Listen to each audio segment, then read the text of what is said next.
Hello guys, तो मैं जा रही थी मनाली ट्रिप पर। मैं आगरा से निकली और रोहिणी दिल्ली में पहुंची। यूजुअली डिपार्चर मजनू के टीला से होता है, लेकिन हमारा जो ट्रैवल एजेंसी था सनराइज़ वो रोहिणी में था, जिसके लिए मुझे रोहिणी जाना पड़ा।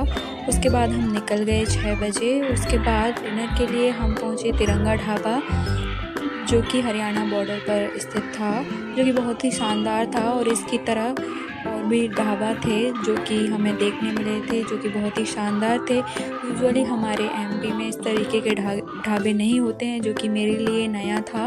उसके बाद हम वहाँ से निकल गए। ठंड बहुत ज़्यादा थी, तो एक लोकेशन पर हम रुककर हमने चाय पिया। उसके बाद आग सेंकी। उसके बाद हम वहाँ से भी निकल गए। अब हम अपने मनाली होटल पर पहुँचने ही वाले थे, लेकिन वहाँ पर रूम खाली नहीं हुए थे, जिसकी वजह से थोड़ा और टाइम हम एक जगह रुके और आग सेंका। फाइनली हम होटल पर पहुँच गए, जो कि बहुत ही शानदार था और वहाँ से व्यू भी बहुत अच्छा दिख रहा था। उसके बाद शाम को हम गए माल रोड मनाली, जहाँ पर हमने की कुछ शॉपिंग और वहाँ का फेमस हमने खाया सिड्डू। फिर माल रोड से हम वापस आए और हमने किया क्लब नाइट। ये था हमारा रूम, जो कि फैला हुआ था काफ़ी। रूम से भी अच्छा शानदार व्यू दिखाई दे रहा था।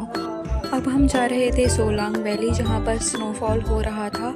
उसके बाद हम जाने वाले थे सिसु विलेज, फ्रिज वाटरफॉल और अटल टनल, हिडिंबा टेम्पल।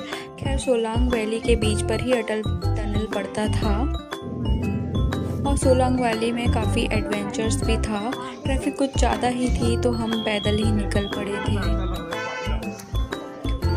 बीच में पहाड़ियों पर हमने पहाड़ी मैगी भी खाई थी। फिर हिडिंबा टेम्पल में हमने कुछ फ़ोटोज़ ली। रात को वापस आकर क्लब नाइट में हमने की पार्टी। उसके बाद वुडन फायर का भी हमने लुत्फ़ उठाया।